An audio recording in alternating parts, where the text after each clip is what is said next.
नेपाल में राजशाही और हिंदू राष्ट्र की मांग क्यों उठ रही है? क्या अब ऐसा संभव है? इसके पीछे कौन लोग और भारत की क्या भूमिका है, जानेंगे आज इस पूरे एक्सप्लेनर में। मैं हूं आपके साथ जानवी जायसवाल। आप देख रहे हैं न्यूज़ 18 का डिजिटल प्लेटफॉर्म। पहला सवाल यह है कि नेपाल को हिंदू राष्ट्र बनाने और राजशाही की मांग करने वाला कौन है? नेपाल में राजशाही बहाल करने की मांग होती रही है। इसकी ताजा शुरुआत 9 मार्च 2025 को हुई, जब काठमांडू के त्रिभुवन इंटरनेशनल एयरपोर्ट पर करीब 10,000 लोग इकट्ठा हुए। ये सभी नेपाल के पूर्व राजा ज्ञानेन्द्र शाह के समर्थक थे। ज्ञानेन्द्र पश्चिमी नेपाल के दौरे से वापस लौटे तो हजारों समर्थकों रॉयल पैलेस खाली करो, राजा आ रहे हैं, वापस आ जाओ राजा, देश बचाओ और हम राजशाही चाहते हैं जैसे नारे लगाने लगे। इस दौरान कोई हिंसक घटना तो नहीं हुई, लेकिन हिंसा की चिंगारी जरूर भड़क गई। नतीजन 28 मार्च को हिंसक प्रदर्शन के दौरान प्रदर्शनकारियों और पुलिस के बीच झड़प हुई।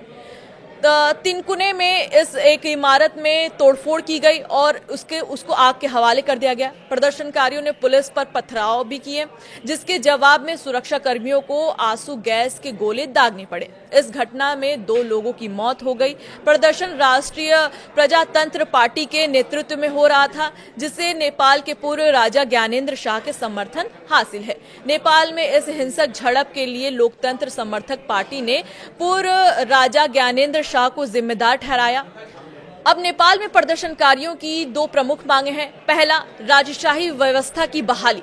लोगों की मांग है कि देश में राजनीतिक प्रक्रिया खत्म करके राजशाही को दोबारा लागू किया जाए। राजशाही व्यवस्था नेपाल का केंद्रीय मुद्दा है, जो 2008 से गणतंत्र की स्थापना के बाद से ही शुरू हो चुकी थी।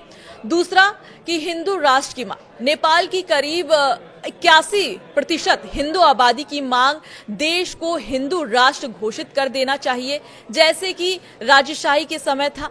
समर्थकों का मानना है कि 2008 में धर्मनिरपेक्षता अपनाने से नेपाल की सांस्कृतिक और धार्मिक पहचान कमजोर हुई है। सवाल यह भी है कि नेपाल में राजशाही की बहाल करने की मांग क्यों हो रही है? नेपाल में राजशाही बहाल करने की मांग के पीछे 5 बड़ी वजह बताई जा रही है। कई लोगों को लगता है कि लोकतंत्र में नेताओं के आपसी टकराव, भ्रष्टाचार और शासन में अनबन ने देश को कमजोर कर दिया है। पिछले 17 सालों में नेपाल में 13 बार सरकारें बदल चुकी हैं। किसी भी सरकार ने अपना 5 साल कार्यकाल पूरा नहीं किया है। ऐसे में लोगों को सरकार की व्यवस्थाओं से भरोसा उठ गया है। दूसरा, ट्रांसपेरेंसी इंटरनेशनल की रिपोर्ट के अनुसार पिछले 1 साल में नेपाल में भ्रष्टाचार 58% बढ़ गया है। 50% भ्रष्टाचार के मामले प्रधानमंत्री कार्यकाल और राष्ट्रपति कार्यकाल से जुड़े लोगों पर या संगठनों से संबंधित है। तीसरा, राजशाही के समर्थकों का मानना है कि राजा के शासन में भ्रष्टाचार कम होगा। राजशाही में राजा और उसके परिवार को पहले से ही सरकार से अच्छी पेंशन और सुविधाएं मिलती हैं, इसलिए उन्हें कम वेतन वाले सरकारी कर्मचारियों की तरह रिश्वत लेने की जरूरत नहीं होगी। चौथा, राजशाही हटाने के बाद से नेपाल की जीडीपी की रफ्तार थमी है और ट्रेड डेफिसिट बढ़ा है। 2008 से पहले नेपाल 2 रुपए का सामान इंपोर्ट करके 1 रुपए में सामान एक्सपोर्ट करता था। आज का रेशियो 12 से 1 का हो गया है।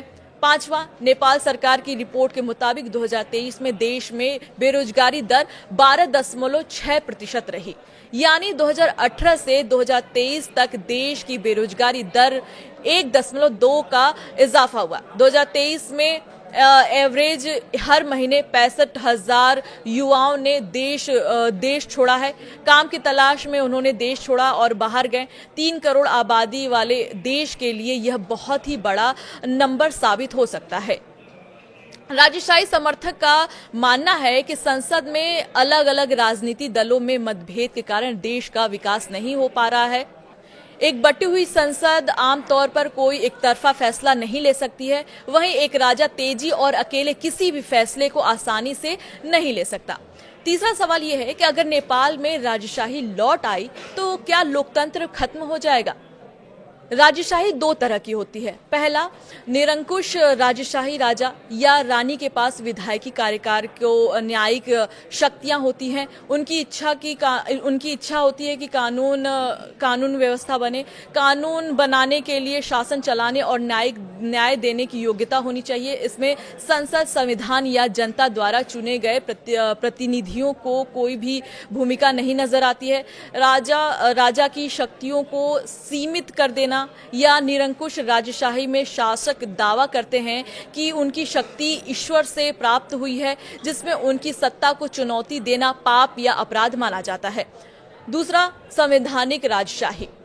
इस शासन व्यवस्था में राजा या रानी देश का शासक होता है, लेकिन उसकी शक्तियां संविधान या कानून के दायरे में सीमित रहती हैं। इस व्यवस्था में राजा या रानी प्रतीकात्मक या औपचारिक भूमिका निभाते हैं, जबकि असल शासक लोकतांत्रिक रूप से चुनी हुई सरकार और संसद के पास होती है। जापान, ब्रिटेन और थाईलैंड जैसी देशों में ऐसी ही व्यवस्था है।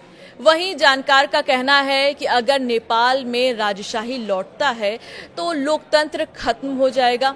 लोकतंत्र खत्म होने का मतलब है कि देश में निरंकुश राजशाही, जो फिलहाल नेपाल में लग पाना असंभव है। आपकी क्या राय है इस पूरे मामले में? हमें कमेंट करके जरूर बताएं। फिलहाल के लिए मुझे दीजिए इजाजत। देखते रहिए न्यूज़ 18 मध्य प्रदेश छत्तीसगढ़।